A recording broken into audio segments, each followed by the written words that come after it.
साथियों नमस्कार, कैसे हैं आप सब लोग। मजामा केम छो कसा आहिस। मेरा नाम है डॉक्टर जिनेश सोनी। मैं पेशे से एक एडवोकेट हूं। आज की क्लास में हम लोग जानेंगे सेक्शन 223 BNSS के बारे में। BNSS का फुल फॉर्म है भारतीय नागरिक सुरक्षा संहिता। साथियों, किस प्रकार यह सेक्शन आरोपी के लिए बेनिफिशियल है, ये आज जो है हम डिस्कस करने वाले हैं।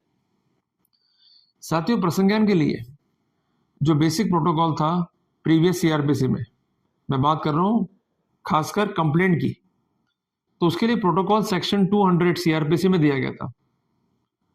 अब ये सेक्शन रिप्लेस हो गया है विद सेक्शन 223 ऑफ BNSS, जिसमें कुछ इंपॉर्टेंट कानूनी प्रावधान लिखे गए हैं जो कि आरोपी के पक्ष में है।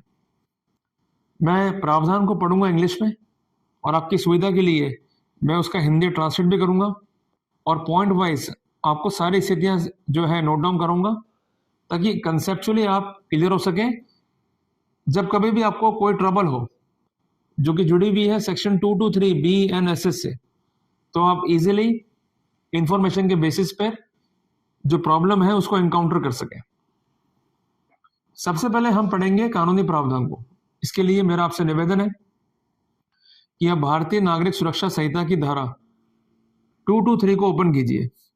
सबसेक्शन 1 ये कहता है अ मजिस्ट्रेट हैविंग ज्यूरिडिक्शन, कि यदि किसी मामले की सुनवाई कर रहा है मजिस्ट्रेट, इंग्लिश में क्या हो गया, अ मजिस्ट्रेट हैविंग ज्यूरिडिक्शन। अब इसका सेकंड पार्ट क्या है, while taking cognizance of an offence on complaint. यहां पर कॉन्टेक्स्ट क्या है ज्यूरिडिक्शन का, concerning taking cognizance of an offence on complaint. तो कुल मिलाकर के जो सेक्शन 223 है BNSS का, ये जुड़ा हुआ है कंप्लेंट से और उस पर होने वाले प्रसंज्ञान से। क्लियर हो गया। तो वहां पर क्या करेगा मजिस्ट्रेट, अगर ऑन कंप्लेंट जो है प्रसंज्ञान ले रहा है किसी अपराध का, तो सबसे पहली बात शैल एग्जामिन अपॉन ओथ। ये आप जो है अंडरलाइन कर लीजिए। शैल मीन्स उसको ये प्रोसेस फॉलो करना ही करना है, मे नहीं है, डिस्क्रिप्शन नहीं है, प्रोविजन मैंडेटरी है। शैल एग्जामिन अपॉन ओथ, ये ऑन ओथ जो है एग्जामिन करेगा, ऑन एफिडेविट एग्जामिन नहीं करेगा। किसको एग्जामिन करेगा, परिवादी को। और एक बात ध्यान रखिएगा कि परिवादी मटेरियल विटनेस है, उसके बयान तो होने ही होने। अगर परिवादी ही एग्जामिन नहीं हुआ तो प्रसंज्ञान किसी भी हालत में नहीं लिया जा सकता। और उसके साथ साथ अगर अन्य विटनेसेस भी प्रेजेंट हैं तो उनके स्टेटमेंट भी रिकॉर्ड किए जाएंगे। पर ये ध्यान रखिएगा कि जो कंसर्न विटनेसेस हैं उनको प्रोड्यूस करने का बर्डन परिवादी पे है। अगर विटनेस वो प्रोड्यूस नहीं करता है तो ऐसे सिनेरियो में कॉर्पोरेशन नहीं होगा, जिसका नुकसान परिवादी पक्ष को ही भोगना होगा। जब विटनेस जो है एग्जामिन होंगे तो उनके जो फैक्ट्स डिपोज होते हैं उसको कहते हैं सब्सटेंस। क्लियर है। तो उस सब्सटेंस को जो कि सामने आया है उसको रिड्यूस किया जाएगा in writing. The substance of such examination shall be reduce to writing.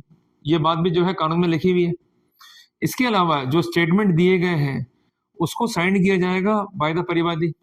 Means जो स्टेटमेंट दिया है परिवादी ने वो अपना स्टेटमेंट साइन करेगा। यदि विटनेस ने अपना स्टेटमेंट दिया है तो विटनेस अपना स्टेटमेंट जो है साइन करेगा। और सभी स्टेटमेंट्स को जो कि रिकॉर्ड हुए हैं उन पर काउंटर साइन करेगा प्रिसाइडिंग ऑफिसर, जिसको हम कहते हैं मजिस्ट्रेट। क्लियर हो गई बात। ये आप जब भी कोर्ट जाएंगे तो आपको ये बयान जो है देखने को मिलेंगे। इन बयानों के एंड में लिखा जाता है ROAC, means read over and accepted as correct. अगर बयान जो है लिपिक ले रहा है या कोई रीडर ले रहा है तो ये भी नोट लगाया जाएगा कि मेरे निर्देश में कंसर्न रीडर ने या कंसर्न बाबू ने ये बयान जो है लेखबद्ध किए। ये बहुत जरूरी प्रोटोकॉल है, इसकी जानकारी आपको होनी चाहिए। अब प्रोविजो जो है एक बड़ी राहत देता है आरोपी को। क्या कहता है proviso, no cognizance of an offence shall be taken. ये आप अंडरलाइन कर लीजिए कि कोई भी प्रसंज्ञान जो है नहीं लिया जाएगा, shall be taken by the magistrate without giving the accuse an opportunity of being heard. जब तक कि आरोपी को अपॉर्चुनिटी ऑफ बीइंग हर्ड ना दे दिया जाए। तो इसका मतलब प्रसंज्ञान से पहले आरोपी को सुनवाई का अवसर देना होगा। तो ये प्रोटोकॉल पहले नहीं था। ये क्यों ऐड किया गया, कई बार ऐसा देखा गया कि झूठी कंप्लेंट जो है कोर्ट में आ जाती है, जिससे कोर्ट का टाइम जाया होता है। बाद में आरोपी आता है, अपनी बात को बताता है, तो कोर्ट को भी ऐसा लगता है कि गलती हो गई, अगर आरोपी को सुनवाई का अवसर दे दिया होता तो निश्चित तौर पे गलती नहीं होती। इसलिए प्रोटोकॉल जो है इनकॉर्पोरेट किया गया है, no cognizance of the offence shall be taken by the magistrate without giving the accuse an opportunity of being heard. साथियों, इसी बिंदु पर एक जजमेंट है ऑनरेबल सुप्रीम कोर्ट का जो बहुत रिसेंट है, जिसका नाम है कुशाल कुमार अग्रवाल बनाम ईडी।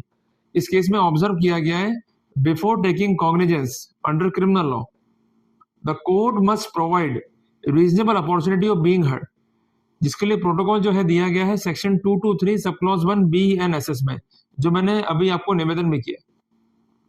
और इसके अलावा एक अन्य केस भी है जिसका टाइटल है परविंदर सिंह बनाम ईडी, पिटिशन नंबर है 12055/25। इसमें भी ऑनरेबल सुप्रीम कोर्ट ने नोटिस जारी किए हैं to determine the important question, क्या reasonable opportunity of being heard देनी चाहिए या नहीं देनी चाहिए as per the protocol of section 223 of B and S. But फर्क क्या है इस नए वाले केस में, इसमें एक बिंदु ये भी तय होना है, कुछ कंप्लेंट ऐसी है जो कि फाइल हो चुकी है बिफोर 1 जुलाई 2024, पर उसमें प्रसंज्ञान लिया जाना है आफ्टर 1 जुलाई 2024। तो क्या ऐसी स्थिति में भी प्रावधान जो है 223 sub clause 1 B and S के लागू होंगे अथवा नहीं? तो इसलिए बार बार मैं कह रहा हूं आपको मैं कि 223 sub clause 1 B and S काफी इंपॉर्टेंट है। प्रोटोकॉल जो है मैंडेटरी है, अगर इसकी अक्षरशः पालना सुनिश्चित नहीं होती है तो आप इस ग्राउंड पर भी इम्प्यून ऑर्डर को चैलेंज कर सकते हैं, जिसके लिए क्या लाई करेगा, रिवीजन। तो मैं उम्मीद करता हूं कि मैंने आपको सेक्शन 223 बी एंड एस के बारे में महत्वपूर्ण जानकारी दी और इस पर क्या रिसेंट जजमेंट है ऑनरेबल सुप्रीम कोर्ट के, इस बारे में आपको मैंने इनलाइटन किया। जल्दी मिलेंगे एक नई क्लास में एक नए सब्जेक्ट के साथ। टिल देन, जय हिंद, जय भारत।